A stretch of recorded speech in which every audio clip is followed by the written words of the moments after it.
ਸਤਿ ਸ਼੍ਰੀ ਅਕਾਲ ਪਿਆਰੇ ਵਿਦਿਆਰਥੀਓ। ਬੇਟੇ ਅਸੀਂ ਲੈਸਨ ਕਰ ਰਹੇ ਹਾਂ ਉਦਾਰਵਾਦ ਲਿਬਰਲਿਜ਼ਮ ਦੇ ਸੰਬੰਧ ਦੇ ਵਿੱਚ 3 ਵੀਡੀਓਜ਼ ਤੁਹਾਡੇ ਕੋਲ ਜਾ ਚੁੱਕੀਆਂ। 3 ਵੀਡੀਓਜ਼ ਦੇ ਵਿੱਚ ਹੁਣ ਤੱਕ ਮੈਂ ਇੱਕ ਵਾਰ ਤੁਹਾਨੂੰ ਜ਼ਰੂਰ ਰਿਵਾਈਜ਼ ਕਰਵਾਵਾਂਗੀ। ਉਦਾਰਵਾਦ ਦਾ ਸ਼ਬਦੀ ਅਰਥ, ਉਸ ਤੋਂ ਬਾਅਦ ਉਦਾਰਵਾਦ ਨੂੰ ਦੀਆਂ ਪਰਿਭਾਸ਼ਾਵਾਂ ਅਸੀਂ ਕੀਤੀਆਂ, ਉਦਾਰਵਾਦ ਦੇ ਸਿਧਾਂਤ ਕੀਤੇ, ਉਦਾਰਵਾਦ ਦੇ ਨਾਲ ਜੋ ਸਮਰਥਕ ਜੁੜੇ ਹੋਏ ਸਨ ਉਹਨਾਂ ਦੀਆਂ ਥਿਊਰੀਜ਼ ਕੀਤੀਆਂ। ਆਫਟਰ ਦੈਟ ਅਸੀਂ ਉਦਾਰਵਾਦ ਦੀਆਂ 2 ਕਿਸਮਾਂ, ਪੁਰਾਤਨ ਉਦਾਰਵਾਦ ਕੀਤੀ, ਫਿਰ ਨਵਾਂ ਉਦਾਰਵਾਦ ਕੀਤਾ। ਹਾਂਜੀ ਬੱਚੇ, ਮੈਂ ਤੁਹਾਨੂੰ ਉਸ ਦਿਨ ਇੱਕ ਬਹੁਤ ਇੰਪੋਰਟੈਂਟ ਚੀਜ਼ ਦੱਸੀ ਸੀ ਕਿ ਜੇ ਤੁਹਾਨੂੰ ਐਗਜ਼ਾਮਸ ਦੇ ਵਿੱਚ ਉਦਾਰਵਾਦ ਦੀਆਂ ਵਿਸ਼ੇਸ਼ਤਾਵਾਂ ਆ ਜਾਂਦੀਆਂ ਨੇ ਤਾਂ ਬੱਚੇ ਤੁਸੀਂ ਨਵਾਂ ਉਦਾਰਵਾਦ, ਸਮਕਾਲੀ ਉਦਾਰਵਾਦ ਦੇ ਸਿਧਾਂਤ ਵਿਸ਼ੇਸ਼ਤਾਵਾਂ ਦੇਣੀਆਂ ਹਨ। ਪਰ ਜੇ ਉਦਾਰਵਾਦ ਦੀ ਆਲੋਚਨਾ ਆ ਜਾਂਦੀ ਹੈ, ਕ੍ਰਿਟਿਸਿਜ਼ਮ ਆ ਜਾਂਦਾ ਹੈ, ਤਾਂ ਉਹ ਜੋ ਆਲੋਚਨਾ ਹੈ ਉਹ ਪੁਰਾਤਨ ਉਦਾਰਵਾਦ ਦੀ ਆਲੋਚਨਾ ਤੁਸੀਂ ਕਰਨੀ ਹੈ। ਸੋ ਹੁਣ ਤੱਕ ਉਦਾਰਵਾਦ ਦਾ ਤੁਹਾਨੂੰ ਕੁਝ ਇੱਕ ਗੱਲਾਂ ਬਿਲਕੁਲ ਸਮਝ ਆ ਗਈਆਂ ਹੋਣਗੀਆਂ, ਜਿਨ੍ਹਾਂ ਵਿੱਚ ਪਹਿਲੀ ਗੱਲ ਇਹ ਕਿ ਉਦਾਰਵਾਦ ਐਸੀ ਵਿਚਾਰਧਾਰਾ ਹੈ ਜੋ ਵਿਅਕਤੀ ਨੂੰ ਬਹੁਤ ਸੁਤੰਤਰ ਬਣਾਉਣਾ ਚਾਹੁੰਦੀ ਹੈ।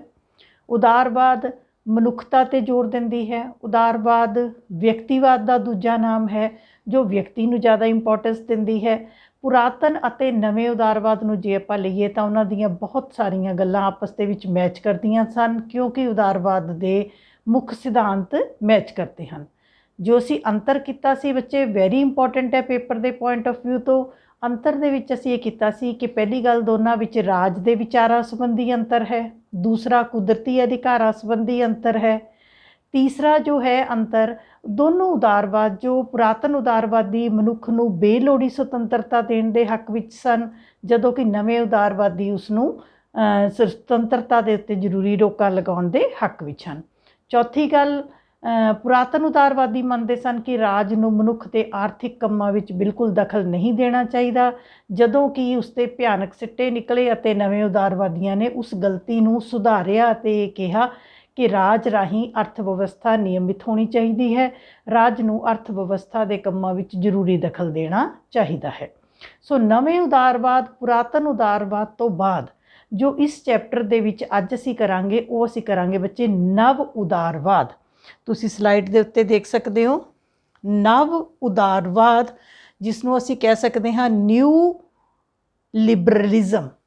ਇਹ ਜਿਹੜਾ ਬੇਟੇ ਨਿਊ ਹੈ, ਇਹ ਤੁਸੀਂ ਧਿਆਨ ਨਾਲ ਦੇਖੋ, NEW ਨਿਊ ਨਹੀਂ ਹੈ, this is NEO neo liberalism, ਨਵ ਉਦਾਰਵਾਦ। ਇਹ ਉਦਾਰਵਾਦ ਦਾ ਜਨਮ ਕਦੋਂ ਹੋਇਆ? Late in 20th century. It means ਕਿ ਪੁਰਾਤਨ ਉਦਾਰਵਾਦ ਵੀ ਨਿਕਲਿਆ, ਉਸ ਤੋਂ ਬਾਅਦ ਨਵਾਂ ਉਦਾਰਵਾਦ, ਸਮਕਾਲੀ ਉਦਾਰਵਾਦ ਵੀ ਨਿਕਲਿਆ। ਉਸ ਤੋਂ ਬਾਅਦ ਦੋਨਾਂ ਉਦਾਰਵਾਦਾਂ ਤੋਂ ਬਾਅਦ ਇੱਕ ਨਵੀਂ ਚੀਜ਼ ਨੇ ਜਨਮ ਲਿਆ, ਕੁਝ ਨਵੇਂ ਕਨਸੈਪਟ ਨੇ ਜਨਮ ਲਿਆ, ਜਿਸ ਨੂੰ ਅਸੀਂ ਨਵ ਉਦਾਰਵਾਦ ਜਾਂ ਨਿਊ ਲਿਬਰਲਿਜ਼ਮ ਦਾ ਨਾਮ ਦਿੰਦੇ ਹਾਂ। ਮੈਂ ਤੁਹਾਨੂੰ ਇੱਥੇ ਜ਼ਰੂਰ ਦੱਸਾਂਗੀ ਕਿ ਕਈ ਵਾਰੀ ਪੇਪਰ ਦੇ ਪੁਆਇੰਟ ਆਫ ਵਿਊ ਤੋਂ ਬੱਚੇ ਤੁਹਾਡੇ, ਹੁਣ ਅਸੀਂ ਪਿਛਲੇ ਸਾਲਾਂ 'ਚ ਕੁਝ ਸਾਲਾਂ ਤੋਂ ਅਸੀਂ ਦੇਖ ਰਹੇ ਹਾਂ ਨਵ ਉਦਾਰਵਾਦ ਦੇ ਉੱਤੇ ਪੇਪਰ ਦੇ ਵਿੱਚ ਕੁਐਸਚਨ ਆਮ ਕਰਕੇ ਆ ਜਾਂਦਾ ਹੈ। ਸੋ ਇਹ ਕਿੰਨਾ ਕੁ ਕਰਨਾ ਹੈ, ਕਿੰਨਾ ਕੁ ਕੁਐਸਚਨ ਆ ਸਕਦਾ ਹੈ, ਉਹ ਅਸੀਂ ਅੱਜ ਡਿਸਕਸ ਕਰਾਂਗੇ। ਸਭ ਤੋਂ ਪਹਿਲੀ ਚੀਜ਼ ਜੋ ਨਵ ਉਦਾਰਵਾਦ ਨੂੰ ਲੈ ਕੇ ਹੈ, ਉਹ ਬੱਚੇ ਮੈਂ ਤੁਹਾਨੂੰ 2 ਚੀਜ਼ਾਂ ਦੱਸਣਾ ਚਾਹੁੰਦੀ ਹਾਂ ਕਿ ਸਾਡੀ ਅਰਥ ਵਿਵਸਥਾ ਦੇ ਵਿੱਚ 2 ਤਰ੍ਹਾਂ ਦੇ ਖੇਤਰ ਹੁੰਦੇ ਨੇ। ਇੱਕ ਹੁੰਦਾ ਹੈ ਨਿੱਜੀ ਖੇਤਰ, ਇੱਕ ਹੁੰਦਾ ਸਰਵਜਨਿਕ ਖੇਤਰ, ਜਿਸ ਨੂੰ ਨਿੱਜੀ ਖੇਤਰ ਪ੍ਰਾਈਵੇਟ ਸੈਕਟਰ, ਸਰਵਜਨਿਕ ਖੇਤਰ ਪਬਲਿਕ ਸੈਕਟਰ। ਸਭ ਤੋਂ ਪਹਿਲਾਂ ਬੱਚੇ ਮੈਂ ਤੁਹਾਨੂੰ ਇਹੀ ਦੱਸਾਂਗੀ ਕਿ ਤੁਹਾਨੂੰ ਪਤਾ ਹੋਣਾ ਚਾਹੀਦਾ ਹੈ, ਦੇਖੋ ਅਰਥ ਵਿਵਸਥਾ 3 ਤਰ੍ਹਾਂ ਦੀ ਹੁੰਦੀ ਹੈ। ਇੱਕ ਹੁੰਦੀ ਹੈ ਕੈਪੀਟਲਿਜ਼ਮ, ਦੂਸਰੀ ਹੈ ਸੋਸ਼ਲਿਜ਼ਮ ਜਾਂ ਸੋਸ਼ਲਿਸਟਿਕ ਸੁਸਾਇਟੀ, ਤੀਸਰੀ ਹੁੰਦੀ ਹੈ ਮਿਕਸਡ। ਜਦੋਂ ਅਸੀਂ ਅਰਥ ਵਿਵਸਥਾ ਦੀ ਗੱਲ ਕਰਦੇ ਹਾਂ, ਤੁਹਾਡੇ ਵਿੱਚੋਂ ਕਾਫੀ ਬੱਚਿਆਂ ਕੋਲ ਇਕਨੋਮਿਕਸ ਵੀ ਹੋਏਗੀ। ਬੱਚੇ ਕੁਝ ਦੇਸ਼ ਐਸੇ ਨੇ ਜਿਹੜੇ ਇਹ ਮੰਨਦੇ ਨੇ ਕਿ ਸਭ ਕੁਝ ਸਰਕਾਰ ਦੇ ਅੰਡਰ ਹੀ ਹੋਣਾ ਚਾਹੀਦਾ ਹੈ, ਸਰਕਾਰ ਦੇ ਅੰਡਰ ਹੀ ਸਭ ਕੁਝ ਹੋਵੇ, ਰਾਜ ਦੇ ਵਿੱਚ ਨਿੱਜੀ ਜਾਇਦਾਦ, ਨਿੱਜੀ ਪ੍ਰਾਪਰਟੀ, ਨਿੱਜੀ ਖੇਤਰ ਨਾ ਹੋਣ। ਹਸਪਤਾਲ ਨੇ ਤਾਂ ਸਰਕਾਰੀ, ਬੱਸਾਂ ਨੇ ਤਾਂ ਸਰਕਾਰੀ, ਸਕੂਲ ਨੇ ਤਾਂ ਸਰਕਾਰੀ, ਵੱਡੇ ਉਦਯੋਗ ਨੇ ਤਾਂ ਸਰਕਾਰੀ, ਸਾਰੀਆਂ ਚੀਜ਼ਾਂ ਦੇ ਉੱਤੇ ਸਰਕਾਰ ਦਾ ਕੰਟਰੋਲ ਹੋਵੇ। ਅਜਿਹੇ ਦੇਸ਼ ਨੂੰ, ਜਿਵੇਂ ਤੁਸੀਂ ਆਪਾਂ ਨੇ ਸਾਮਵਾਦ ਵਿੱਚ ਗੱਲ ਕੀਤੀ ਸੀ, ਮਾਰਕਸਵਾਦ ਤੁਹਾਨੂੰ ਯਾਦ ਹੈ, ਉਹਦੇ 'ਚ ਅਸੀਂ ਗੱਲ ਕੀਤੀ ਸੀ ਕਿ ਸਾਰਾ ਕੁਝ ਇੱਕ ਪਾਰਟੀ ਦੇ ਹੱਥ ਵਿੱਚ ਹੋਵੇਗਾ ਅਤੇ ਉਹ ਪਾਰਟੀ ਦੇਸ਼ ਨੂੰ ਚਲਾਏਗੀ, ਕਿਸੇ ਦਾ ਨਿੱਜੀ ਕੁਝ ਵੀ ਨਹੀਂ ਹੋਏਗਾ। ਸੋ ਜਦੋਂ ਸਭ ਕੁਝ ਸਰਕਾਰ ਦੇ ਅੰਡਰ ਹੋਵੇ, ਸਭ ਕੁਝ ਸਭ ਦਾ ਸਾਂਝਾ ਹੋਵੇ, ਸਰਵਜਨਿਕ ਵੀ ਸਭ ਦਾ ਸਾਂਝਾ ਹੋਵੇ, ਉਸ ਨੂੰ ਆਪਾਂ ਕਹਿੰਦੇ ਆ ਸਰਵਜਨਿਕ ਖੇਤਰ। ਦੂਸਰਾ ਆ ਜਾਂਦਾ ਹੈ ਬੱਚੇ ਨਿੱਜੀ ਖੇਤਰ। ਜਿੰਨੇ ਸਾਡੇ ਕੈਪੀਟਲਿਸਟਿਕ ਦੇਸ਼ ਨੇ, ਪੂੰਜੀਵਾਦੀ ਦੇਸ਼ ਨੇ, ਉਹਨਾਂ ਵਿੱਚ ਜ਼ਿਆਦਾ ਚੱਲਦਾ ਹੈ ਬੱਚੇ ਪ੍ਰਾਈਵੇਟ ਖੇਤਰ। ਪ੍ਰਾਈਵੇਟ ਖੇਤਰ 'ਚ ਕੀ ਹੈ ਕਿ ਸਰਕਾਰ ਦੇ ਅੰਡਰ ਨਾ ਹੋ ਕੇ ਪ੍ਰਾਈਵੇਟ ਹੱਥਾਂ ਵਿੱਚ ਹੋਵੇ। ਪ੍ਰਾਈਵੇਟ ਹੱਥਾਂ ਵਿੱਚ ਮਤਲਬ ਨਿੱਜੀ ਲੋਕਾਂ ਦੇ ਹੱਥਾਂ ਵਿੱਚ ਹੋਵੇ। ਉਹਦੇ ਵਿੱਚ ਕੀ ਹੈ, ਨਿੱਜੀ ਲੋਕਾਂ ਦੇ ਹਸਪਤਾਲ ਹੋਣਗੇ, ਨਿੱਜੀ ਲੋਕਾਂ ਦੁਆਰਾ ਸੜਕਾਂ ਬਣਾਈਆਂ ਜਾਣਗੀਆਂ, ਨਿੱਜੀ ਲੋਕਾਂ ਦੇ ਵੱਲੋਂ ਸਕੂਲ ਚਲਾਏ ਜਾਣਗੇ, ਵੱਡੇ ਵੱਡੇ ਉਦਯੋਗ ਨਿੱਜੀ ਲੋਕਾਂ ਦੇ ਹੱਥ ਵਿੱਚ ਹੋਣਗੇ। ਨਿੱਜੀ ਮੀਨਸ ਪਰਸਨਲ। ਹੁਣ ਜੇ ਆਪਾਂ ਭਾਰਤ ਦੀ ਗੱਲ ਕਰੀਏ ਤਾਂ ਭਾਰਤ ਦੀ ਜੋ ਅਰਥ ਵਿਵਸਥਾ ਹੈ, ਇਹ ਤੁਹਾਡੀ ਨੌਲੇਜ ਲਈ ਬੱਚੇ ਦੱਸ ਰਹੀ ਹਾਂ, ਭਾਰਤ ਵਿੱਚ ਮਿਸ਼ਰਤ ਅਰਥ ਵਿਵਸਥਾ ਹੈ, ਜਿਹਨੂੰ ਆਪਾਂ ਮਿਕਸਡ ਇਕੋਨਮੀ ਕਹਿੰਦੇ ਹਾਂ। ਮਿਕਸਡ ਇਕੋਨਮੀ ਮੀਨਸ ਕਿ ਜੇ ਆਪਾਂ ਭਾਰਤ ਦੀ ਗੱਲ ਕਰੀਏ, ਭਾਰਤ ਵਿੱਚ ਪ੍ਰਾਈਵੇਟ ਸੈਕਟਰ ਵੀ ਹੈ ਅਤੇ ਪਬਲਿਕ ਸੈਕਟਰ ਵੀ ਹੈ।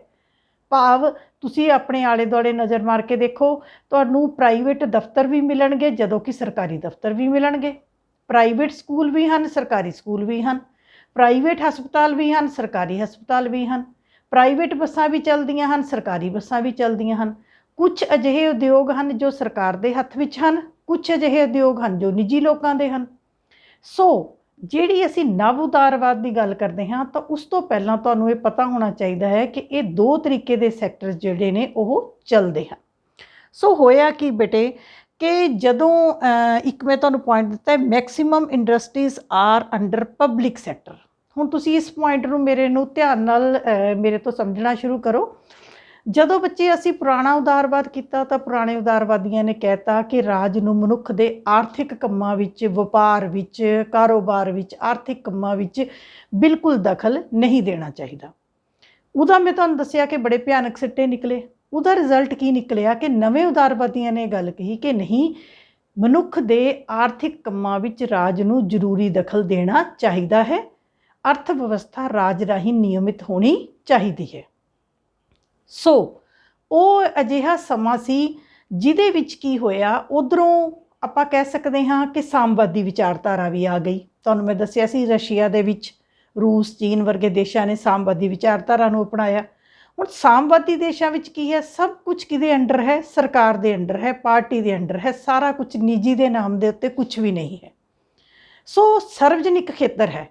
ਸੋ ਹੋਇਆ ਇਹ ਕਿ ਜਦੋਂ ਨਵੇਂ ਉਦਾਰਵਾਦੀਆਂ ਨੇ ਵੀ ਗੱਲ ਕੀਤੀ ਅਤੇ ਪੁਰਾਣੇ ਉਦਾਰਵਾਦੀਆਂ ਨੇ ਵੀ ਗੱਲ ਕੀਤੀ, ਉਸ ਤੋਂ ਬਾਅਦ ਮੈਕਸਿਮਮ ਜੋ ਸੰਸਾਰ ਦਾ ਸੀਨ ਕੀ ਹੋਇਆ ਕਿ ਇੱਕ ਤਰ੍ਹਾਂ ਸੰਸਾਰ ਜੋ ਹੈ ਉਹ ਸਾਮਵਾਦੀ ਵਿਚਾਰਧਾਰਾ ਦੇ ਨਾਲ ਕੁਝ ਹੱਦ ਤੱਕ ਸਹਿਮਤ ਹੋ ਗਿਆ ਕਿ ਸਾਰਾ ਕੁਝ ਤਾਂ ਨਹੀਂ, ਕਾਫੀ ਹੱਦ ਤੱਕ ਜੋ ਖੇਤਰ ਹੈ ਉਹ ਸਰਵਜਨਿਕ ਖੇਤਰ ਮੰਨਿਆ ਜਾਣ ਲੱਗਿਆ। ਭਾਵ ਸਰਕਾਰ ਦੇ ਅਧੀਨ ਕੰਮ ਜ਼ਿਆਦਾ ਹੋਣ ਲੱਗਿਆ। ਇੰਡਸਟਰੀ ਕਿਉਂਕਿ ਸਰਕਾਰ ਦੇ ਅਧੀਨ ਹੋਵੇ, ਇਸ ਤੋਂ ਇਲਾਵਾ ਹੋਰ ਬਾਕੀ ਚੀਜ਼ਾਂ ਸਰਕਾਰ ਦੇ ਅਧੀਨ ਹੋਣ। ਸੋ ਉਹ ਬੇਟੇ ਟ੍ਰੈਂਡ ਹੁੰਦਾ ਹੈ। ਮੈਂ ਤੁਹਾਨੂੰ ਇਹ ਜ਼ਰੂਰ ਦੱਸਣਾ ਚਾਹਾਂਗੀ ਕਿ ਟ੍ਰੈਂਡ ਹੁੰਦਾ ਹੈ। ਕਈ ਵਾਰੀ ਸੰਸਾਰ ਦਾ ਟ੍ਰੈਂਡ ਇੱਕ ਪਾਸੇ ਹੁੰਦਾ ਹੈ, ਕੁਛ ਦੇਰ ਬਾਅਦ ਸੰਸਾਰ ਦਾ ਟ੍ਰੈਂਡ ਦੂਜੇ ਪਾਸੇ ਹੋ ਜਾਂਦਾ ਹੈ। ਕੋਈ ਟਾਈਮ ਸੀ ਸਾਮਵਾਦ ਬੜੀ ਚਰਮ ਸੀਮਾ 'ਤੇ ਸੀ, ਮੈਕਸੀਮਮ ਦੇਸ਼ਾਂ ਨੇ ਸਾਮਵਾਦ ਨੂੰ ਅਪਣਾਇਆ। ਕਦੇ ਕੀ ਹੁੰਦਾ ਹੈ, ਗੁਲਾਮੀ ਦਾ ਯੁੱਗ ਚੱਲਦਾ ਹੈ। ਫਿਰ ਤੁਸੀਂ ਜੇ ਧਿਆਨ ਨਾਲ ਦੇਖੋ 1945 ਦੇ ਸਮੇਂ ਤੋਂ ਆਪਾਂ ਦੇਖਣਾ ਸ਼ੁਰੂ ਕਰੀਏ, 1945 ਤੋਂ ਬਾਅਦ ਕੀ ਹੋਇਆ, ਆਜ਼ਾਦੀ ਦਾ ਯੁੱਗ ਚੱਲਿਆ। ਆਜ਼ਾਦੀ ਦਾ ਯੁੱਗ ਮੀਨਸ ਕਿ ਜਿੰਨੇ ਦੇਸ਼, ਭਾਰਤ ਹੀ ਨਹੀਂ ਕਈ ਹੋਰ ਦੇਸ਼ ਨੇ, ਜਿੰਨੇ ਦੇਸ਼ ਗੁਲਾਮ ਸਨ ਉਹ ਹੌਲੀ ਹੌਲੀ 1945 ਤੋਂ ਬਾਅਦ ਆਜ਼ਾਦ ਹੋਏ। ਸੋ ਇਸ ਤਰੀਕੇ ਦੇ ਨਾਲ ਇੱਕ ਤਰ੍ਹਾਂ, ਜਿਸ ਤਰ੍ਹਾਂ ਹੁਣ ਅਸੀਂ ਕਹਿ ਸਕਦੇ ਹਾਂ ਕਿ ਅੱਜ ਕੱਲ੍ਹ ਲੋਕਤੰਤਰ ਦਾ ਯੁੱਗ ਚੱਲ ਰਿਹਾ ਹੈ। ਸੋ ਜਿਨ੍ਹਾਂ ਦੇਸ਼ਾਂ ਵਿੱਚ ਲੋਕਤੰਤਰ ਨਹੀਂ ਵੀ ਸੀ, ਉਹਨਾਂ ਦੇਸ਼ਾਂ ਵਿੱਚ ਵੀ ਲੋਕਤੰਤਰ ਆਉਣਾ ਸ਼ੁਰੂ ਹੋ ਗਿਆ। ਸੋ ਇਹ ਸੰਸਾਰ ਦਾ ਟ੍ਰੈਂਡ ਹੁੰਦਾ ਹੈ। ਜਦੋਂ ਬੱਚੇ ਅਰਥ ਵਿਵਸਥਾ ਦੇ ਭਿਆਨਕ ਸਿੱਟੇ ਨਿਕਲੇ, ਉਸ ਤੋਂ ਬਾਅਦ ਇਹ ਕਿਹਾ ਗਿਆ ਕਿ ਨਹੀਂ, ਸਰਕਾਰ ਨੂੰ ਦਖਲਅੰਦਾਜ਼ੀ ਕਰਨੀ ਚਾਹੀਦੀ ਹੈ, ਰੈਗੂਲੇਟ ਕਰਨਾ ਚਾਹੀਦਾ ਹੈ। ਇਹ ਨਾ ਹੋਵੇ ਅਮੀਰ ਬਹੁਤ ਅਮੀਰ ਹੋਣ, ਗਰੀਬ ਬਹੁਤ ਗਰੀਬ ਹੋਣ। ਜ਼ਰੂਰੀ ਵਸਤੂਆਂ, ਹਰ ਇੱਕ ਇੰਪੋਰਟੈਂਟ ਚੀਜ਼ ਦੇ ਉੱਤੇ ਸਰਕਾਰ ਦਾ ਕੰਟਰੋਲ ਹੋਣਾ ਚਾਹੀਦਾ ਹੈ। ਇਹ ਸੰਸਾਰ ਦਾ ਟ੍ਰੈਂਡ ਆ ਗਿਆ, ਜਿਹਦੇ ਨਾਲ ਕੀ ਹੋਇਆ ਕਿ ਤੁਸੀਂ ਨੋਟ ਕਰੋ ਕਿ ਮੈਕਸੀਮਮ ਇੰਡਸਟਰੀਜ਼ ਜੋ ਸਨ ਉਹ ਪਬਲਿਕ ਸੈਕਟਰ, ਭਾਵ ਸਰਵਜਨਿਕ ਖੇਤਰ, ਸਰਵਜਨਿਕ ਮੈਨੇ ਸਾਂਝਾ ਖੇਤਰ। ਦੇਖੋ ਇਹ ਵਰਡ ਨੂੰ ਧਿਆਨ ਨਾਲ ਦੇਖਣਾ ਹੈ। ਨਿੱਜੀ ਮੈਨੇ ਆਪਣਾ, सार्वजनिक मीनस साझा, तुसी 8th क्लास तो करते हो। साडे पार्क, साडे हस्पताल, साडे मोਨੂਮੈਂਟਸ, साडे सार्वजनिक थावां। सार्वजनिक किहड़ा हुंदा जिहड़ा किसी एक दा ना हो के सब दा साझा होवे। सो मैक्सीमम जो इंडस्ट्रीज सी वो पब्लिक थिएटर विच जाणियां शुरू हो गईयां। उस तो बाद की होया बच्चे, पब्लिक खेतर सरकारी खेतर दे विच जदों ज़्यादा लोकां दा उत्साह वधिया कि नहीं सरकार दे अंडर होवे, निजी लोकां दे हत्थां विच ना होवे। पर मैं तुहानूं एक गल जरूर दसांगी इकनॉमिक्स नाल जोड़दे होए कि जिहड़े देशां ने बहुत विकास किया उत्थे तुसीं ये देखो कि उत्थे की होया, सारा कंट्रोल सरकार दे हत्थ विच नहीं सी बल्कि प्राइवेट लोकां दे हत्थां विच सी। बड़े ध्यान नाल सुणन वाली गल है।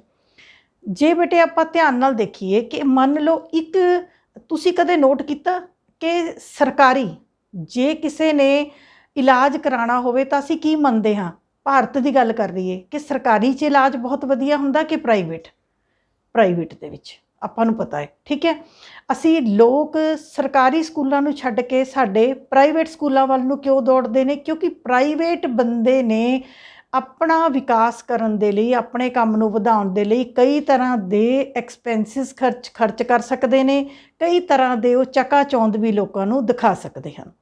जदों कि सरकारी नूं ये मन्निया जाण लग गया कि सरकारी काम है, किता नहीं किता ना किता। पंजाबी च तां एक कहावत भी है कि जिहड़े सरकारी करमचारी हुंदे ने वो तां सरकार दे जवाई हुंदे ने। जवाई हुंदे मीनस कि जिवें कि आपां जवाई नूं कुछ नहीं कह सकते गलत करे ते भी, सो सरकारी करमचारियों नूं हमेशा जवाई मन्निया गया कि वो काम करन ना करन। यही कारण सी कि जिहड़े उद्योग सरकार दे अंडर चल रहे सन वो उद्योग घाटे विच चले। हुण तुसीं देखो प्राइवेट सरकार नूं कई प्राइवेट बसां ਚੱਲੀਆਂ, सरकार नूं सरकारी बसां दे रूट घटाउणे पए। सो हमेशा सरकारी खेतर दे विच की होया, कारगुजारी वधिया ना होण करके, एफिशिएंसी ना होण करके। देखो सीधी गल है, प्राइवेट मान लो मैं प्राइवेट स्कूल च पढ़ाउंदी हाँ, जे बच्चे रिस्पॉन्स देण कि मैडम तां वधिया ही नहीं पढ़ाਉਂਦੇ, सानूं समझ ही नहीं आंदा, वो मैनूं चक के बाहर मारनगे, होर नवां टीचर अपॉइंट कर लेणगे। पर जे मैं सरकारी स्कूल च पढ़ानी हाँ तो चाहे मैं चंगा पढ़ा रही हाँ चाहे माड़ा, सरकार मैनूं छेती किते कढ नहीं सकती। सो सरकारियां ने ये समझ लिया कि साडी मर्जी है, सानूं किहड़ा कोई कढ सकदा है। काम करन दी रुचि उन्हां दी घट गई। हले भी बेटे है, देखो सारे इक्को तरह नहीं हुंदे, मेरी एग्जाम्पल नूं प्लीज़ गलत वे नाल ना लिया जाए। जिसने काम नहीं करना वो सरकारी भी नहीं करते, प्राइवेट भी नहीं करते, पर फिर भी सरकारी कारगुजारी दे काम दी एफिशिएंसी घट होण करके की होया कि एक बारी फिर ये ट्रेंड सोचिया गया कि सरकार तो तां काम हो नहीं रहा सरकारी च, फिर प्राइवेट वाल नूं एक बारी संसार दा जो रुख है वो फिर जाना शुरू हो गया। और अमेरीका, इंग्लैंड, फ्रांस, जर्मनी जो वड्डे वड्डे विकसित देश सी उन्हां दे विच सरकार नहीं बल्कि प्राइवेट खेतर जो सी वो ज़्यादा चल रहा सी। सो वो चेंज हुई। उस तो बाद बेटे मैं तुहानूं एक बहुत इंपॉर्टेंट चीज़ दसना चाहनी है कि 1990 के दहाके दे विच आफ्टर 1990 संसार दे विच 3 वड्डियां चीज़ां ने जन्म लिया, 3 वड्डे नाम, लिबरलिज्म, प्राइवेटाइजेशन एंड ग्लोबलाइजेशन। इसनूं असीं शॉर्ट फॉर्म LPG कहने आ। बच्चे इहदे उत्ते +2 दे विच तुहाडा पूरा एक लैसन इहदे ते है, अखीरला लैसन जो अपना 24वां लैसन है वो इसे ते है। इहदी शॉर्ट फॉर्म 1 नंबर के क्वेश्चन दे विच आ जांदी है। सो बहुत इंपॉर्टेंट क्वेश्चन है कि LPG तो की भाव है। कई बच्चे लिख देंगे LPG गैस जिहड़ी आपां रसोई च बालदे हाँ। सो तुसीं याद रखना है इस रसोई वाली गैस नहीं है। L तो मीनस है लिबरलिज्म, P तो मीनस है प्राइवेटाइजेशन एंड G तो मीनस है ग्लोबलाइजेशन। पंजाबी च इहनूं आपां कहांगे उदारवाद, ठीक है, निजीवाद, ठीक है, तो तीसरा ग्लोबलाइजेशन विश्वीकरण। ठीक है जी, ये 3 चीज़ां ने जन्म लिया। जे आपां इन्हां 3 चीज़ां नूं उदारीवाद, निजीकरण अते विश्वीकरण। उदारवाद तुसीं पढ़ चुके हो। निजीकरण मैंने जदों सारा कुछ मोस्टली नॉट सारा कुछ, most of the things are in private hands, निजी लोगों के हत्थ विच। विश्वीकरण का मतलब है कि जदों सारा संसार एक पिंड बन गया। संसार पिंड किद्दां बन गया कि सारे एक दूजे दे नेड़े आ गए।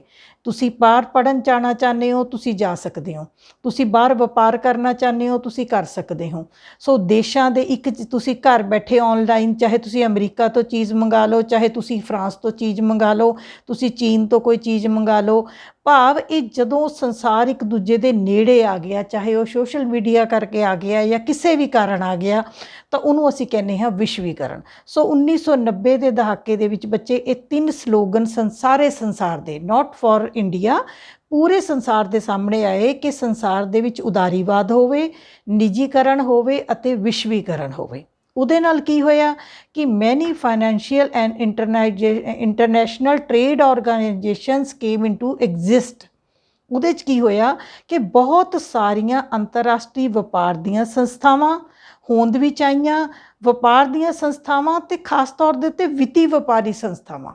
2 ਚੀਜ਼ਾਂ ਮੈਂ ਬੋਲ ਰਹੀ ਹਾਂ, ਇੱਕ ਤਾਂ ਇੰਟਰਨੈਸ਼ਨਲ ਟ੍ਰੇਡ ਆਰਗੇਨਾਈਜੇਸ਼ਨ, ਅੰਤਰਰਾਸ਼ਟਰੀ ਵਪਾਰ ਦੀਆਂ ਸੰਸਥਾਵਾਂ।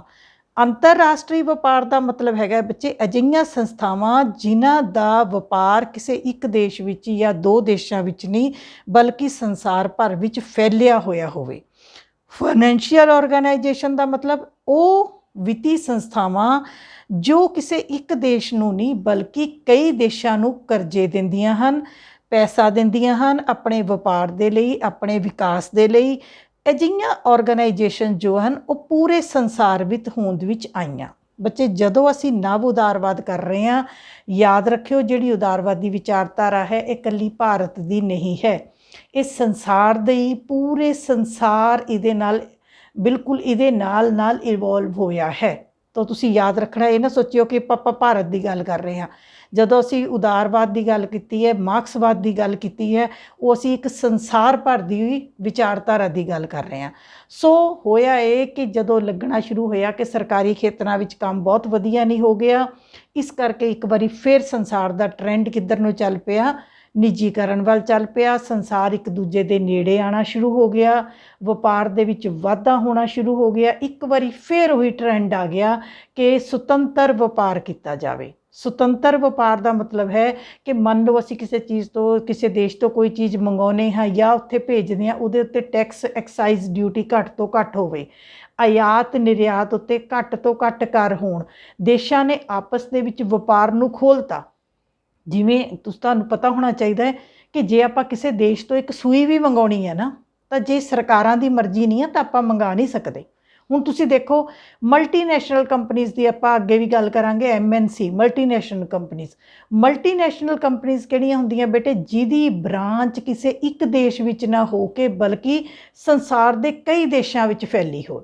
ਹੁਣ ਤੁਸੀਂ ਕੈਂਪਾ ਕੋਲਾ ਪੀਂਦੇ ਹੋ, ਤੁਸੀਂ ਕੋਕ ਪੀਂਦੇ ਹੋ, ਤੁਸੀਂ ਜੀਨਸ ਪਾਉਂਦੇ ਹੋ, ਅਲੱਗ-ਅਲੱਗ ਬ੍ਰਾਂਡ ਦੀਆਂ ਜੀਨਸ ਪਾਉਂਦੇ ਹੋ। ਬਹੁਤ ਐਗਜ਼ਾਮਪਲਸ ਹੈ ਸਾਡੇ ਕੋਲ, ਹਜ਼ਾਰਾਂ ਹੀ ਚੀਜ਼ਾਂ ਇੱਦਾਂ ਦੀਆਂ ਨੇ ਜਿਹੜੀਆਂ ਕਿ ਅਸੀਂ ਆਮ ਵਰਤਦੇ ਹਾਂ। ਤੁਹਾਨੂੰ ਕੀ ਲੱਗਦਾ ਭਾਰਤ ਵਿੱਚ ਬਣਦੀਆਂ ਨੇ? ਹੁਣ ਤੁਸੀਂ ਕੋਕ ਦੇਖ ਲਓ, ਤੁਸੀਂ ਇੰਡੀਆ 'ਚ ਵੀ ਕੋਕ ਮਿਲ ਜਾਊਗਾ, ਨੇਪਾਲ 'ਚ ਵੀ ਮਿਲ ਜਾਏਗਾ, ਇੰਗਲੈਂਡ 'ਚ ਵੀ ਮਿਲ ਜਾਏਗਾ। ਤੁਹਾਡੇ ਵੱਡੇ ਜੋ ਤੁਸੀਂ ਪੀਜ਼ਾ ਹੱਟ ਹੈ, ਤੁਹਾਡੇ ਡੋਮੀਨੋਜ਼ ਹੈ, ਤੁਹਾਡੇ ਮੌਲਸ ਦਾ ਕਨਸੈਪਟ ਹੈ, ਪੀਜ਼ਾ ਹੱਟ ਇੱਥੇ ਵੀ ਮਿਲੇਗਾ, ਇੰਗਲੈਂਡ ਵੀ ਮਿਲੇਗਾ, ਥਾਈਲੈਂਡ ਵੀ ਮਿਲੇਗਾ, ਅਮਰੀਕਾ ਵੀ ਮਿਲੇਗਾ। ਇਹ ਸਾਰੀਆਂ ਕੀ ਹਨ? ਇਹ ਸਾਰੇ ਬ੍ਰਾਂਡਸ ਨੇ ਬੇਟੇ। ਤੁਸੀਂ ਪਰਸਿਸ ਦੇ ਵਿੱਚ ਬ੍ਰਾਂਡ ਦੇਖ ਲਓ, ਤੁਸੀਂ ਸ਼ੂਜ਼ ਦੇ ਵਿੱਚ ਦੇਖ ਲਓ, ਤੁਸੀਂ ਗੁੱਚੀ ਦਾ ਬ੍ਰਾਂਡ ਤੁਸੀਂ ਆਪਣੇ ਗਾਣਿਆਂ ਦੇ ਵਿੱਚ ਤੁਸੀਂ ਦੇਖੋ, ਗੱਡੀਆਂ ਦੇਖੋ, ਤੁਸੀਂ ਗੱਡੀਆਂ ਦੇ ਕਿੰਨੇ ਬ੍ਰਾਂਡ ਨੇ। ਇਹਦਾ ਮਤਲਬ ਇਹ ਹੈ ਕਿ ਸਾਰੇ ਦੇਸ਼ਾਂ ਨੇ ਇਹ ਸੋਚਿਆ ਕਿ ਅਸੀਂ ਵਪਾਰ ਦੇ ਉੱਤੇ ਰੋਕਾਂ ਨੂੰ ਘਟਾਈਏ। ਸਰਕਾਰ ਨੂੰ ਹਰੇਕ ਸਰਕਾਰ ਇਸ ਚੀਜ਼ ਨੂੰ ਪ੍ਰਮੋਟ ਕਰੇ ਕਿ ਉਹ ਇੱਕ ਦੇਸ਼ ਦੂਜੇ ਦੇਸ਼ ਦੇ ਨਾਲ ਖੁੱਲ੍ਹਾ ਵਪਾਰ ਕਰ ਸਕੇ। ਆਯਾਤ ਅਤੇ ਨਿਰਯਾਤ ਦੇ ਉੱਤੇ ਜੋ ਸ਼ਰਤਾਂ ਹਨ, ਜੋ ਪਾਬੰਦੀਆਂ ਹਨ, ਉਹਨਾਂ ਨੂੰ ਖਤਮ ਕਰ ਦਿੱਤਾ ਜਾਵੇ। ਕਿਉਂ? ਕਿਉਂਕਿ ਸੰਸਾਰ ਦੇ ਵਿੱਚ ਵਪਾਰ ਨੂੰ ਵਧਾ ਦਿੱਤਾ ਜਾਵੇ, ਲੋਕਾਂ ਨੂੰ ਵੱਧ ਤੋਂ ਵੱਧ ਨੌਕਰੀਆਂ ਮਿਲਣ, ਲੋਕੀ ਜਿੱਥੇ ਜਾਣਾ ਚਾਹੁੰਦੇ ਹਨ ਉੱਥੇ ਜਾਣ, ਅਤੇ ਆਪਣੀ ਵਿੱਦਿਆ ਦੇ ਖੇਤਰ ਦੇ ਵਿੱਚ, ਤਕਨੀਕ ਦੇ ਖੇਤਰ ਦੇ ਵਿੱਚ ਦੇਸ਼ਾਂ ਨੇ ਆਪਣੇ ਆਪ ਨੂੰ ਕੀ ਕਰ ਦਿੱਤਾ? ਬਹੁਤ ਓਪਨ ਕਰ ਦਿੱਤਾ। ਜਦੋਂ ਅਸੀਂ ਦੇਸ਼ਾਂ ਦੇ ਓਪਨ ਕਰਨ ਦੀ ਗੱਲ ਕਰਦੇ ਹਾਂ, ਮਨੁੱਖ ਨੂੰ ਸੁਤੰਤਰਤਾ ਦੇਣ ਦੀ ਗੱਲ ਕਰਦੇ ਹਾਂ, ਉਸ ਵੇਲੇ ਅਸੀਂ ਕਿਹਦੀ ਗੱਲ ਕਰ ਰਹੇ ਹਾਂ? ਅਸੀਂ ਲਿਬਰਲਿਜ਼ਮ ਦੀ ਹੀ ਗੱਲ ਕਰ ਰਹੇ ਹਾਂ। ਸੋ ਇਹ ਇੱਕ ਟ੍ਰੈਂਡ ਆਇਆ। ਉਸ ਤੋਂ ਅੱਗੇ ਬੱਚੇ ਦੇਖੋ, ਮੈਂ ਤੁਹਾਨੂੰ ਦੱਸਿਆ ਕਿ 2 ਤਰ੍ਹਾਂ ਦੀ ਆਰਗੇਨਾਈਜੇਸ਼ਨਸ, ਮੈਂ ਤੁਹਾਨੂੰ ਦੱਸਿਆ ਕਿ ਇੱਕ ਤਾਂ ਵਪਾਰਿਕ ਆਰਗੇਨਾਈਜੇਸ਼ਨ, ਦੂਸਰੀ ਫਾਈਨੈਂਸ਼ੀਅਲ ਮੈਨੇ ਵਿੱਤੀ ਸੰਸਥਾਵਾਂ ਜਿਵੇਂ ਵਰਲਡ ਬੈਂਕ, ਬਹੁਤ ਇੰਪੋਰਟੈਂਟ ਹੈ ਵਰਲਡ ਬੈਂਕ। ਵਿਸ਼ਵ ਬੈਂਕ ਜਿਹਨੂੰ ਅਸੀਂ ਕਹਿੰਦੇ ਆ। ਵਿਸ਼ਵ ਬੈਂਕ ਦਾ ਕੰਮ ਕੀ ਹੈ, ਉਹਦਾ ਨਾਮ ਹੀ ਤੁਸੀਂ ਦੇਖੋ ਕੀ ਹੈ, ਵਿਸ਼ਵ ਬੈਂਕ। ਕਿਸੇ ਇੱਕ ਦੇਸ਼ ਦਾ ਬੈਂਕ ਨਹੀਂ, ਭਾਰਤ ਦੀ ਗੱਲ ਨਹੀਂ ਕਰ ਰਹੇ, ਕਿਸੇ ਇੱਕ ਦੇਸ਼ ਦੀ ਨਹੀਂ।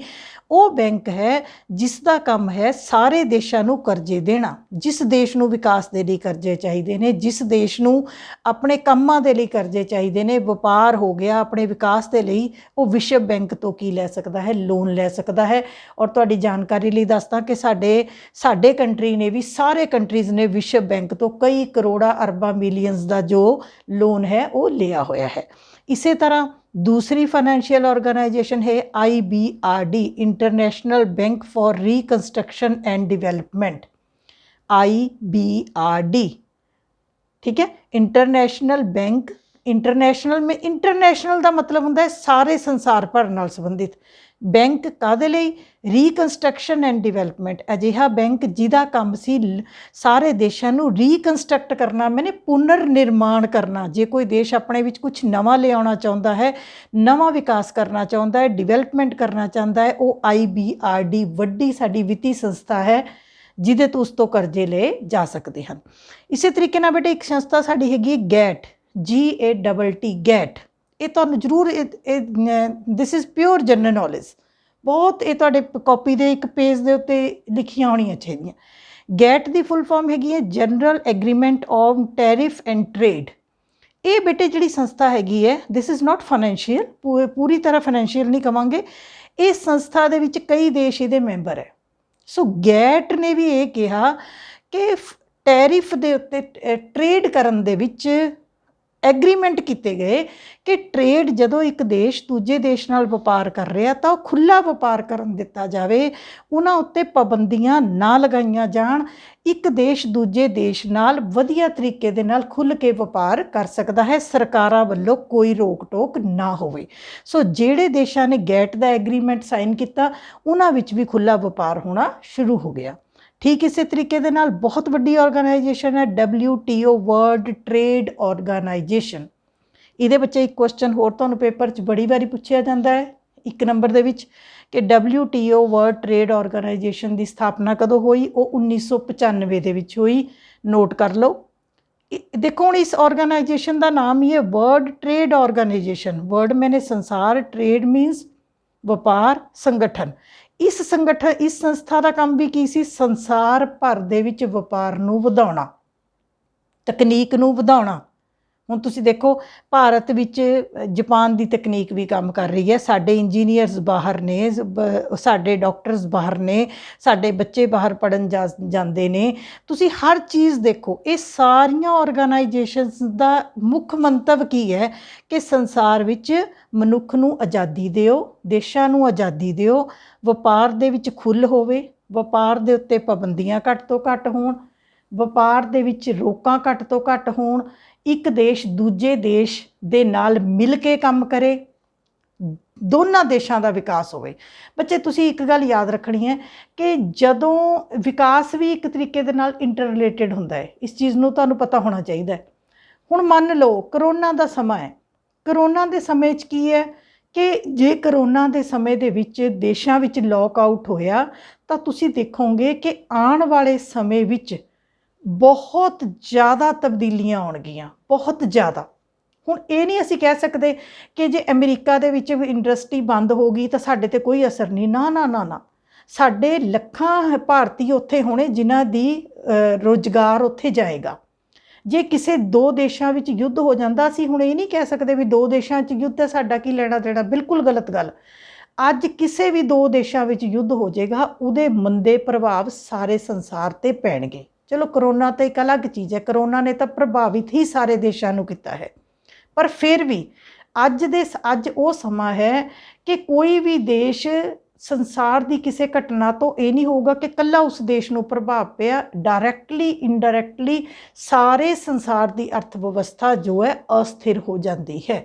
सो जदों असीं तरक्की करांगे, जदों देखो व्यापार विच वाधा हो रहा, उहदे नाल की होएगा, लोकां नूं नौकरियां मिलणगियां। हुण तुसीं देखो साडे लखां बच्चे बाहर पढ़न जांदे ने, ਉਹ ਉੱਥੋਂ ਹੁਣ ਉਹ ਕਿਉਂ ਦੁਖੀ ਨੇ? ਜੇ ਮੰਨ ਲਓ ਸਾਡੇ ਬੱਚੇ ਪੜ੍ਹਨ ਜਾਣਾ ਬੰਦ ਕਰ ਦੇਣਗੇ ਤਾਂ ਉਹਨਾਂ ਦੀ ਕੀ ਹੈ, ਉਹਨਾਂ ਲਈ ਵੀ ਸਮੱਸਿਆ ਹੈ, ਉਹਨਾਂ ਦੀ ਯੂਨੀਵਰਸਿਟੀਆਂ ਦੇ ਵਿੱਚ ਫੀਸਾਂ ਕਿੱਥੋਂ ਆਉਣਗੀਆਂ? ਸੋ ਹਰੇਕ ਦੇਸ਼ ਨੂੰ ਆਪਣਾ, ਹੁਣ ਅੱਜ ਅਮਰੀਕਾ ਭਾਰਤ ਨਾਲ ਹੱਥ ਵਧਾ ਰਿਹਾ ਹੈ, ਸਾਰੇ ਵੱਡੇ ਵੱਡੇ ਦੇਸ਼ ਭਾਰਤ ਨੂੰ ਮਿੱਤਰ ਬਣਾਉਣਾ ਚਾਹੁੰਦੇ ਹਨ। ਕਾਰਨ ਕੀ ਹੈ? ਕਾਰਨ ਇਹ ਹੈ ਕਿ ਭਾਰਤ ਸੰਸਾਰ ਦੀ ਇੱਕ ਬਹੁਤ ਵੱਡੀ ਮੰਡੀ ਹੈ, ਕਿਉਂਕਿ ਭਾਰਤ ਦੀ ਜਨਸੰਖਿਆ ਬਹੁਤ ਵੱਡੀ ਜਨਸੰਖਿਆ ਹੈ।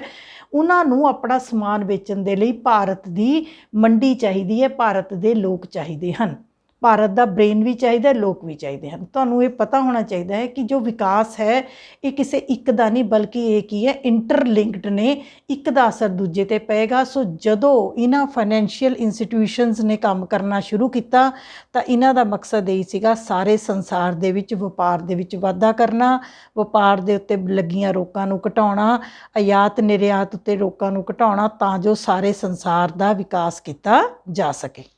ਇਸੇ ਤਰੀਕੇ ਦੇ ਨਾਲ ਇੱਕ ਹੋਰ ਇੰਸਟੀਟਿਊਸ਼ਨ ਹੈਗੀ ਹੈ IMF, ਇੰਟਰਨੈਸ਼ਨਲ ਮੋਨੇਟਰੀ ਫੰਡ। ਦੇਖੋ ਇਹਦਾ ਵੀ ਅੰਤਰਰਾਸ਼ਟਰੀ ਮੁਦਰਾ ਕੋਸ਼, ਪੰਜਾਬੀ 'ਚ ਹੈ ਅੰਤਰਰਾਸ਼ਟਰੀ ਮੁਦਰਾ ਕੋਸ਼। ਮੁਦਰਾ ਮੈਨੇ ਪੈਸਾ, ਕੋਸ਼ ਮੈਨੇ ਖਜ਼ਾਨਾ। ਦੇਖੋ ਸਿੰਪਲ, ਤੁਹਾਨੂੰ ਅੱਖਰ ਪਤਾ ਹੋਣੇ ਚਾਹੀਦੇ। ਇੰਟਰਨੈਸ਼ਨਲ ਮੋਨੇਟਰੀ ਫੰਡ, ਪੰਜਾਬੀ 'ਚ ਵੀ ਲਿਖ ਲਓ ਅੰਤਰਰਾਸ਼ਟਰੀ ਮੁਦਰਾ ਕੋਸ਼। ਇਹ ਇੱਥੋਂ ਕੀ ਹੈ? ਪੈਸੇ ਦਾ ਖਜ਼ਾਨਾ ਹੈ। ਇਸ ਇੰਸਟੀਟਿਊਸ਼ਨ ਤੋਂ ਵੀ ਜੋ ਦੇਸ਼ ਹਨ ਉਹ ਕੀ ਲੈ ਸਕਦੇ ਹਨ? ਸਮੇਂ-ਸਮੇਂ 'ਤੇ ਆਪਣੇ ਵਿਕਾਸ ਦੇ ਲਈ ਕਰਜ਼ਾ ਲੈਂਦੇ ਨੇ, ਔਰ ਬਹੁਤ ਲੈਂਦੇ ਨੇ। ਜਿਹਨੂੰ ਆਪਾਂ ਥਰਡ ਵਰਲਡ ਕੰਟਰੀਜ਼ ਕਹਿੰਦੇ ਹਾਂ, ਵਿਕਾਸਸ਼ੀਲ ਦੇਸ਼ ਨੇ ਜਾਂ ਅਵਿਕਸਿਤ ਦੇਸ਼ ਨੇ, ਉਹ ਇਹਨਾਂ ਸੰਸਥਾਵਾਂ ਤੋਂ ਕਰਜ਼ੇ ਲੈਂਦੇ ਨੇ। ਇਹ ਵੀ ਬੇਟੇ ਫਾਈਨੈਂਸ਼ੀਅਲ ਵਿੱਤੀ ਸੰਸਥਾ ਹੈ। ਉਸ ਤੋਂ ਬਾਅਦ ਕੀ ਹੋ ਗਿਆ? ਪ੍ਰਾਈਵੇਟ ਸੈਕਟਰ ਦੀ ਸੁਪਰਮੇਸੀ। ਪਹਿਲਾਂ ਮੈਂ ਤੁਹਾਨੂੰ ਦੱਸਿਆ ਸੀ ਸ਼ੁਰੂ 'ਚ ਕੀ ਸੀਗਾ ਕਿ ਪਬਲਿਕ ਸੈਕਟਰ ਦੀ, ਕਿ ਨਹੀਂ ਸਭ ਕੁਝ ਸਰਕਾਰ ਦੇ ਅੰਡਰ ਹੋਵੇ, ਪਰ ਹੁਣ ਫਿਰ ਟ੍ਰੈਂਡ ਚੇਂਜ ਹੋ ਕੇ ਕੀ ਆ ਗਿਆ ਕਿ ਨਹੀਂ, ਸਰਕਾਰ ਦੇ ਅੰਡਰ ਘੱਟ ਹੋਵੇ, ਪ੍ਰਾਈਵੇਟ ਹੱਥਾਂ ਵਿੱਚ ਹੋਵੇ, ਕਿਉਂਕਿ ਪ੍ਰਾਈਵੇਟ ਬੰਦਾ ਜਿਹਦਾ ਆਪਣਾ ਆਫਿਸ ਹੈ, ਜਿਹਦੀ ਆਪਣੀ ਕੰਪਨੀ ਹੈ, ਜਿਹਦਾ ਆਪਣਾ ਵਪਾਰ ਹੈ, ਉਹ ਜ਼ਿਆਦਾ ਮਿਹਨਤ ਕਰੇਗਾ, ਉੱਥੇ ਜ਼ਿਆਦਾ ਗਰੋਥ ਹੈ। ਹੁਣ ਤੁਸੀਂ ਦੇਖੋ, ਜੇ ਆਪਾਂ ਗਰੋਥ ਦੇਖੀਏ ਤੇ ਉਹ ਪ੍ਰਾਈਵੇਟ ਸੈਕਟਰ ਦੇ ਵਿੱਚ ਕਈ ਲੋਕ ਪ੍ਰੈਫਰ ਕਰਦੇ ਨੇ ਪ੍ਰਾਈਵੇਟ ਖੇਤਰ 'ਚ ਜਾਣਾ, ਕਿਉਂਕਿ ਉੱਥੇ ਗਰੋਥ ਬਹੁਤ ਜ਼ਿਆਦਾ ਹੈ। ਇਸੇ ਤਰੀਕੇ ਦੇ ਨਾਲ ਅੱਗੇ ਅਸੀਂ ਕਰਾਂਗੇ ਮਲਟੀਨੈਸ਼ਨਲ ਕੰਪਨੀਜ਼। ਮੈਂ ਤੁਹਾਨੂੰ ਪਹਿਲਾਂ ਹੀ ਦੱਸ ਕੇ ਹਟੀ ਹਾਂ ਕਿ ਬੱਚੇ ਕਿ ਮਲਟੀਨੈਸ਼ਨਲ ਕੰਪਨੀਜ਼ ਕਿਹੜੀਆਂ ਹੁੰਦੀਆਂ ਨੇ? ਉਹ ਕੰਪਨੀਜ਼ ਜਿਨ੍ਹਾਂ ਦਾ ਵਪਾਰ ਕਿਸੇ ਇੱਕ ਦੇਸ਼ ਨਾਲ ਨਾ ਹੋ ਕੇ ਬਲਕਿ ਉਹ ਕਾਫੀ ਸੰਸਾਰ ਦੇ ਬਾਕੀ ਦੇਸ਼ਾਂ ਵਿੱਚ ਫੈਲੀਆਂ ਹੋਣ। ਜਿਵੇਂ ਮੈਂ ਤੁਹਾਨੂੰ ਗੁੱਚੀ ਦੀ ਐਗਜ਼ਾਮਪਲ ਦਿੱਤੀ ਹੈ, ਮੈਂ ਤੁਹਾਨੂੰ ਕੋਕ ਦੀ ਐਗਜ਼ਾਮਪਲ ਦਿੱਤੀ ਹੈ, ਤੁਹਾਡੇ ਜੀਨ ਦੇ ਬ੍ਰਾਂਡ ਦੀ ਐਗਜ਼ਾਮਪਲ ਦਿੱਤੀ ਹੈ। ਸੋ ਮਲਟੀਨੈਸ਼ਨਲ ਕੰਪਨੀਜ਼ ਦਾ ਜੋ ਆਗਮਨ ਹੋਇਆ ਸੰਸਾਰ ਦੇ ਵਿੱਚ, ਉਹ ਵੀ ਨਵ ਉਦਾਰਵਾਦ ਦਾ ਹੀ ਇੱਕ ਸਿੱਟਾ ਹੈ। ਇਸੇ ਤਰੀਕੇ ਦੇ ਨਾਲ ਹੈਗਾ ਓਪਨ ਐਂਡ ਫ੍ਰੀ ਟ੍ਰੇਡ, ਵਪਾਰ ਦੇ ਵਿੱਚ ਖੁੱਲ੍ਹ ਹੋਣਾ ਅਤੇ ਵਪਾਰ ਦੇ ਵਿੱਚ ਰੋਕਾਂ ਨੂੰ ਘਟਾਉਣਾ, ਖੁੱਲ੍ਹ ਹੋਣਾ। ਇੱਕ ਵਾਰੀ ਫਿਰ ਤੁਸੀਂ ਉਹੀ ਦੇਖੋ ਕਿ ਮਨੁੱਖ ਨੂੰ ਖੁੱਲ੍ਹਾ ਛੱਡ ਦਿਓ। ਸਟੇਟ ਓਨਲੀ ਐਜ਼ ਦਾ ਸਪੋਰਟਰ। ਹੁਣ ਅੱਜ ਦੇ ਸਮੇਂ 'ਚ ਕੀ ਮੰਨਿਆ ਜਾਣ ਲੱਗਾ ਕਿ ਰਾਜ ਦਾ ਕੀ ਕੰਮ ਹੈ? ਰਾਜ ਕਹਿੰਦਾ ਸਪੋਰਟ ਕਰੇਗਾ। ਰਾਜ ਦਾ ਕੰਮ ਕੀ ਹੈ? ਰਾਜ ਮਾਲਕ ਬਣ ਕੇ ਨਾ ਰਹੇ, ਬਲਕਿ ਜਿਹੜੇ ਬੰਦੇ ਵਪਾਰ ਕਰਨਾ ਚਾਹੁੰਦੇ ਹਨ, ਵਿਕਾਸ ਕਰਨਾ ਚਾਹੁੰਦੇ ਹਨ, ਜਦੋਂ ਵਿਕਾਸ ਵਪਾਰ ਵੱਧ ਰਿਹਾ ਹੈ, ਰਾਜ ਉਹਨੂੰ ਸਹੂਲਤਾਵਾਂ ਪ੍ਰਦਾਨ ਕਰੇਗਾ ਕਿ ਉਹਦੇ ਨਾਲ ਵਪਾਰ ਦੇ ਵਿੱਚ ਵਾਧਾ ਹੋਵੇ। ਜਿਵੇਂ ਹੁਣ ਅਸੀਂ ਅੱਜ ਕਰੋਨਾ ਦੇ ਸਮੇਂ ਵਿੱਚ ਬੱਚੇ ਅਸੀਂ ਗੱਲ ਕਰ ਰਹੇ ਹਾਂ ਕਿ ਜੇ ਚਾਈਨਾ ਦਾ ਥੋੜ੍ਹਾ ਸਮਾਨ ਘਟਾ ਕੇ ਭਾਰਤ ਵਿੱਚ ਬਾਕੀ ਦੇਸ਼ ਆਪਣੀ ਇੰਡਸਟਰੀ ਲਾਉਣਾ ਚਾਹੁੰਦੇ ਹਨ, ਤਾਂ ਸਾਡੀਆਂ ਸਰਕਾਰਾਂ ਨੂੰ ਉਹਨਾਂ ਨੂੰ ਸਪੋਰਟ ਦੇਣੀ ਪਵੇਗੀ। ਇਸੇ ਤਰੀਕੇ ਦੇ ਨਾਲ ਮੈਕਸਿਮਮ ਇੰਪੋਰਟ ਐਂਡ ਐਕਸਪੋਰਟ, ਭਾਵ ਇੰਪੋਰਟ ਵੀ, ਐਕਸਪੋਰਟ ਮੀਨਸ ਨਿਰਯਾਤ ਅਤੇ ਆਯਾਤ ਬਹੁਤ ਜ਼ਿਆਦਾ, ਸਮਾਨ ਮੰਗਾਉਣਾ ਅਤੇ ਸਮਾਨ ਭੇਜਣ ਦਾ ਕੰਮ ਪਹਿਲਾਂ ਨਾਲੋਂ ਜ਼ਿਆਦਾ ਖੁੱਲ੍ਹ ਕੇ ਹੋਇਆ। ਪੋਲਿਸੀ ਆਫ ਲੇਜ਼ਿਜ਼ ਫੇਅਰ, ਇਹ ਬੱਚੇ ਮੈਂ ਤੁਹਾਨੂੰ ਪਹਿਲਾਂ ਵੀ ਕਰਾਇਆ ਹੈ, ਰਾਜ ਦੀ ਨਾ ਦਖਲ ਅੰਦਾਜ਼ੀ ਦੀ ਨੀਤੀ। ਠੀਕ ਹੈ, ਪੋਲਿਸੀ ਆਫ ਲੇਜ਼ਿਜ਼ ਫੇਅਰ, ਕਿ ਰਾਜ ਮਨੁੱਖ ਦੇ ਆਰਥਿਕ ਕੰਮਾਂ ਵਿੱਚ ਘੱਟ ਦਖਲ ਕਰੇ, ਬਲਕਿ ਜੇ ਮਨੁੱਖ ਵਿਕਾਸ ਕਰਨਾ ਚਾਹੁੰਦਾ ਹੈ, ਦੇਸ਼ ਵਿਕਾਸ ਕਰਨਾ ਚਾਹੁੰਦਾ ਹੈ, ਤਾਂ ਰਾਜ ਉਹਨੂੰ ਸਪੋਰਟ ਕਰੇ। ਉਹ ਜਿਹੜੀ ਚੀਜ਼ ਸੀ ਇੱਕ ਵਾਰੀ ਫੇਰ ਹੋਂਦ ਵਿੱਚ ਆਈ। ਸੋ ਬੱਚੇ ਇਹ ਅਸੀਂ ਨਵ ਉਦਾਰਵਾਦ ਦੇ ਸਿੰਪਟਮਸ ਨੇ। ਸੋ ਉਦਾਰਵਾਦ ਨੂੰ ਜੇ ਆਪਾਂ ਸਮਅਪ ਦੇ ਤੌਰ 'ਤੇ ਕਹੀਏ ਤਾਂ ਉਦਾਰਵਾਦ ਦੇ ਵਿੱਚ 300 ਸਾਲਾਂ ਦੇ ਇਤਿਹਾਸ ਦੇ ਵਿੱਚ ਕਾਫੀ ਚੇਂਜਿਸ ਆਈਆਂ। ਪਹਿਲੇ ਉਦਾਰਵਾਦ ਨੇ ਮਨੁੱਖ ਨੂੰ ਬਹੁਤ ਜ਼ਿਆਦਾ ਖੁੱਲ੍ਹ ਦੇਤੀ। ਨਵੇਂ ਉਦਾਰਵਾਦ ਨੇ ਮਨੁੱਖ ਉੱਤੇ ਕੁਝ ਰੋਕਾਂ ਲਗਾ ਕੇ ਅਰਥ ਵਿਵਸਥਾ ਨੂੰ ਕੁਝ ਨਿਯਮਿਤ ਕੀਤਾ। ਤਾਂ ਜਿਹੜਾ ਹੁਣ ਅਸੀਂ ਨਵ ਉਦਾਰਵਾਦ ਦੀ ਗੱਲ ਕਰਦੇ ਹਾਂ, ਇਸ ਨੇ ਕਾਫੀ ਹੱਦ ਤੱਕ ਇਹ ਕਿਹਾ ਕਿ ਰਾਜ ਇੱਕ ਸਪੋਰਟਰ ਦੀ ਤੌਰ 'ਤੇ ਰਹੇ, ਨਿਗਰਾਨ ਦੀ ਤੌਰ 'ਤੇ ਰਹੇ, ਫੈਸਿਲਿਟੀਜ਼ ਦੇਣ ਵਾਲਾ ਰਹੇ, ਅਤੇ ਮਨੁੱਖ ਦੇ ਵਿਕਾਸ ਦੇ ਲਈ, ਦੇਸ਼ਾਂ ਦੇ ਵਿਕਾਸ ਦੇ ਲਈ ਜਿੰਨਾ ਮਨੁੱਖ ਨੂੰ ਖੁੱਲ੍ਹਾ ਛੱਡਿਆ ਜਾ ਸਕਦਾ ਹੈ, ਵਪਾਰ ਨੂੰ ਸੁਤੰਤਰ ਕੀਤਾ ਜਾ ਸਕਦਾ ਹੈ, ਓਨਾ ਕਰੋ ਤਾਂ ਜੋ ਸਾਰੇ ਦੇਸ਼ਾਂ ਦਾ ਵਿਕਾਸ ਹੋ ਸਕੇ। ਇਸ ਨੂੰ ਅਸੀਂ ਕਹਿੰਦੇ ਆ ਬੱਚੇ ਨਵ ਉਦਾਰਵਾਦ। ਸੋ ਤੁਹਾਨੂੰ ਇਹਦੇ ਵਿੱਚੋਂ ਕੁਐਸਚਨਸ, ਛੋਟੇ ਕੁਐਸਚਨ ਜੇ ਆਣਗੇ ਜਾਂ ਨਵ ਉਦਾਰਵਾਦ ਕੀ ਹੈ, ਤਾਂ ਤੁਸੀਂ 3 ਅੱਖਰ ਯਾਦ ਰੱਖਣੇ ਨੇ, ਗਲੋਬਲਾਈਜੇਸ਼ਨ, ਪ੍ਰਾਈਵੇਟਾਈਜੇਸ਼ਨ ਐਂਡ ਗਲੋਬਲਾਈਜੇਸ਼ਨ। ਉਹਨਾਂ ਦੀ ਫੁੱਲ ਫਾਰਮ ਵੀ ਆ ਸਕਦੀ ਹੈ। ਇੱਕ ਤੁਹਾਨੂੰ ਵਰਲਡ ਟ੍ਰੇਡ ਆਰਗੇਨਾਈਜੇਸ਼ਨ ਦੀ ਸਥਾਪਨਾ 1995, ਉਹ ਵੀ ਆ ਸਕਦਾ ਹੈ ਬੱਚੇ ਕੁਐਸਚਨਸ ਵਿੱਚ। ਇੱਕ ਤੁਹਾਨੂੰ ਥੋੜ੍ਹਾ ਜਿਹਾ ਜਨਰਲ ਨੌਲੇਜ ਲਈ ਦੱਸ ਰਹੀ ਹਾਂ ਕਿ ਜੇ ਕੋਈ ਕਹੇ ਕਿ ਭਾਰਤ ਵਿੱਚ ਇਹ ਟ੍ਰੈਂਡ ਕਦੋਂ ਤੋਂ ਹੋਇਆ, ਤਾਂ ਅਸੀਂ ਯਾਦ ਰੱਖਣਾ 1990 ਤੋਂ ਬਾਅਦ, ਜਦੋਂ ਨਰਸਿਮਹਾ ਰਾਓ ਜੀ ਦੀ ਗਵਰਨਮੈਂਟ ਆਈ ਹੈ, 1990 ਤੋਂ ਬਾਅਦ ਜੋ ਭਾਰਤ ਦੇ ਵਿੱਚ ਜਿੰਨਾ ਵਿਕਾਸ ਹੋਣਾ ਸ਼ੁਰੂ ਹੋਇਆ, ਜਿੰਨੀ ਮਲਟੀਨੈਸ਼ਨਲ ਕੰਪਨੀਜ਼, ਵਪਾਰ ਵਿੱਚ ਵਾਧਾ, ਟੈਕਨੀਕ ਵਿੱਚ ਵਾਧਾ ਜਿੰਨਾ ਹੋਇਆ, ਇਟ ਇਜ਼ ਆਫਟਰ 1990 ਤੋਂ ਬਾਅਦ ਇਹ ਟ੍ਰੈਂਡ ਚੱਲਿਆ ਜਿਹੜਾ ਹੁਣ ਤੱਕ ਚੱਲਦਾ ਆ ਰਿਹਾ ਹੈ। ਸੋ ਮੈਨੂੰ ਲੱਗਦਾ ਹੈ ਕਿ ਪੂਰਾ ਲੈਸਨ ਮੈਂ ਤੁਹਾਨੂੰ ਕਰਵਾ ਦਿੱਤਾ ਹੈ। ਇੱਕ ਵਾਰੀ ਫੇਰ ਬੱਚੇ ਮੈਂ ਤੁਹਾਨੂੰ ਕਹਿਣਾ ਚਾਹੁੰਦੀ ਹਾਂ ਕਿ ਮੈਂ ਹੋਰ ਵੀ ਸਿਲੇਬਸ ਦੇ ਅਕੋਰਡਿੰਗ, ਮੰਥਲੀ ਸਿਲੇਬਸ ਦੇ ਅਕੋਰਡਿੰਗ ਮੈਂ ਤੁਹਾਨੂੰ ਵੀਡੀਓਜ਼ ਪਾਵਾਂਗੀ। ਤੁਸੀਂ ਚੈਨਲ ਨੂੰ ਜ਼ਰੂਰ ਸਬਸਕ੍ਰਾਈਬ ਕਰ ਲਓ ਤਾਂ ਕਿ ਤੁਹਾਨੂੰ ਕਿਸੇ 'ਤੇ ਡਿਪੈਂਡੈਂਸੀ ਨਾ ਰਵੇ। ਜਦੋਂ ਵੀ ਨਵੀਂ ਵੀਡੀਓ ਆਵੇ ਤੇ ਉਹ ਤੁਹਾਡੇ ਕੋਲ ਆਟੋਮੈਟਿਕਲੀ ਪਹੁੰਚ ਜੇ। ਫਿਰ ਵੀ ਤੁਸੀਂ ਮੈਨੂੰ ਬਹੁਤ ਅੱਛੇ ਕਮੈਂਟਸ ਭੇਜ ਰਹੇ ਹੋ। ਤੁਹਾਡੇ ਕਮੈਂਟਸ ਮੇਰਾ ਹੌਸਲਾ ਹੋਰ ਵਧੀਆ ਕਰਦੇ ਨੇ ਤੇ ਮੈਂ ਚਾਹੁੰਦੀ ਹਾਂ ਤੁਸੀਂ ਲਗਾਤਾਰ ਆਰਾਮ ਨਾਲ ਵੀਡੀਓ ਦੇਖ ਕੇ ਆਪਣੇ ਨੋਟਸ ਬਣਾਓ ਤੇ ਵਧੀਆ ਤਰੀਕੇ ਦੇ ਨਾਲ ਆਪਣੀ ਪੜ੍ਹਾਈ ਕਰੋ। ਕਿਸੇ ਵੀ ਗਲਤੀ ਦੇ ਲਈ ਬੇਟੇ ਮੈਂ ਮਾफ़ੀ ਚਾਹੁੰਦੀ ਹਾਂ। ਬਹੁਤ ਬਹੁਤ ਧੰਨਵਾਦ।